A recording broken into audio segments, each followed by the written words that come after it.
చూద్దాం. రామగుండం 800కు జెన్కో డిపిఆర్ తయారు చేసింది.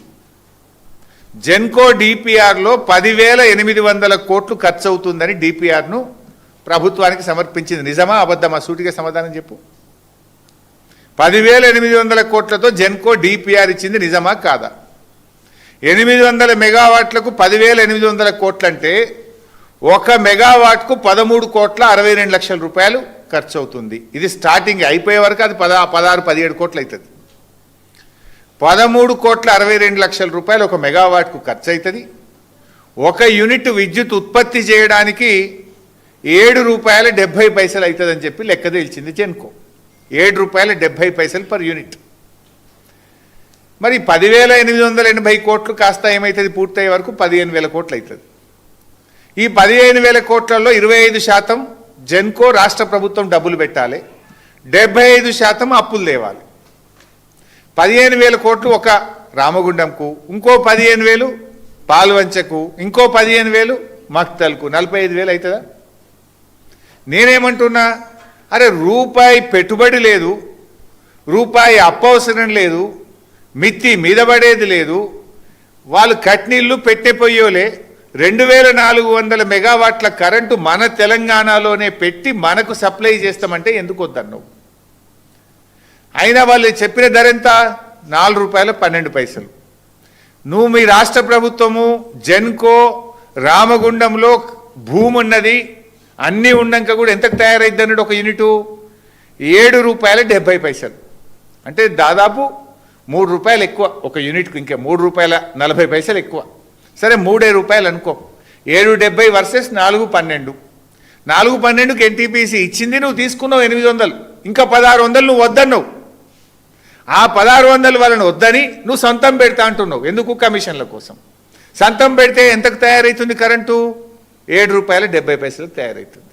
అంటే ఒక యూనిట్ మీద ₹3 అదనంగా విద్యుత్ ఉత్పత్తికి ఖర్చు అవుతుంది మీరు పెడితే.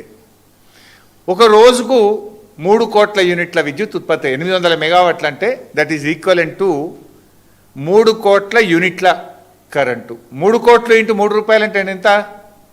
9 కోట్లు. అంటే రోజుకు అదనంగా ఎన్టీపీసీ నుంచి కరెంటు వాళ్ళు ఇస్తమానంగా తీసుకోకుండా నువ్వు రామగుండంలో ప్లాంట్ పెట్టి నువ్వు ఉత్పత్తి చేస్తే రోజుకు ₹9 కోట్ల ఈ రాష్ట్ర ప్రజల మీద భారం పడుతుంది. నీ జేబులకి వెళ్ళైతే పెట్టవు కదా, ఆ బిల్లు ఎవరికి వేస్తావు?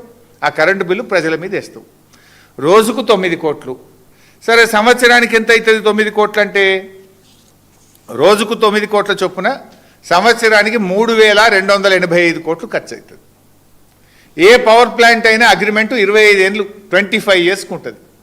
అంటే 25 ఏళ్లకు సంవత్సరానికి 3,285 కోట్ల రూపాయల చొప్పున లెక్క పెడితే 82,000 కోట్ల రూపాయల అదనం భారం ఈ రాష్ట్ర ప్రజల మీద పడబోతుంది. మేము అంటున్నది అదే కదా.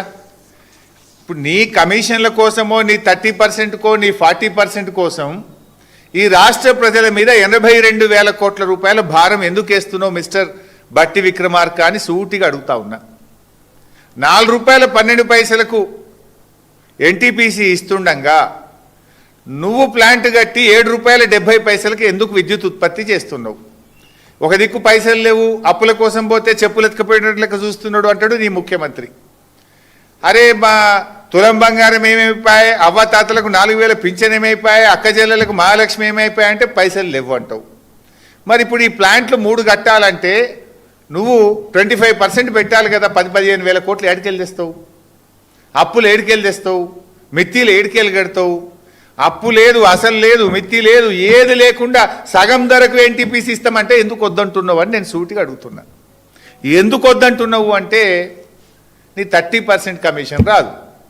ఎన్టీపీసీ కరెంట్ ఇస్తుంది, నువ్వు పైసలు కట్టాలి. నువ్వు ప్లాంట్ కడితే నీకు తిన్న 30% 40% కమిషన్ ఉన్నది కదా. అందుకే బూస్టప్ చేసిండ్రు, ప్లాంట్లు కడతామంటున్నారు. ఇప్పుడు ఎన్టీపీసీది ఇంకా తొందరగా వస్తుంది కరెంటు. నువ్వు ఇప్పుడు ఆలు లేదు, సూళ్ళు లేదు, నువ్వు కట్టాలంటే 5 ఏళ్ళు 6 ఏళ్ళు అవుతుంది. ఎన్టీపీసీ తయారున్నది ఏడాది లోపల ఇస్తా అంటుండు. తయారున్న కరెంటు, తక్కువ ధరకు వచ్చే కరెంటు, పెట్టుబడి లేకుండా వచ్చే కరెంటు వద్దంటావు. 5 ఏళ్ల తర్వాత వచ్చే కరెంటు, ఎక్కువ ధరకు వచ్చే కరెంటు, పెట్టుబడి పెట్టే కరెంటు ముద్దంటావు. ఇది ఎక్కడి పద్ధతి? ఎవరి కోసము? నువ్వు చేసే తప్పుల వల్ల ఈ రాష్ట్ర ప్రజల మీద 82,000 కోట్ల రూపాయల భారం పడుతుంది. ఈ 82,000 కోట్ల భారం ఎందుకు ఈ రాష్ట్ర ప్రజలు విద్యుత్ బిల్లుల రూపంలో చెల్లించాలి? రేపు కరెంటు బిల్లులు పెరుగుతాయి కదా, ఈ బిల్లులన్నీ ప్రజలు కదా కట్టాల్సింది. ఆ ప్రజలకు నష్టం జరుగుతుంటే ఆ ప్రజలకు రేపు బిల్లులు పెరుగుతాయని చెప్పి ఈ స్కామ్ను బీఆర్ఎస్ పార్టీ బయటపెట్టింది. ప్రజల పక్షాన బీఆర్ఎస్ పార్టీ రేపు ప్రజల మీద భారం పడొద్దని ప్రశ్నిస్తూ ఉంది. ఇకపోతే ప్లాంట్లు, అరే మీరు బొగ్గులు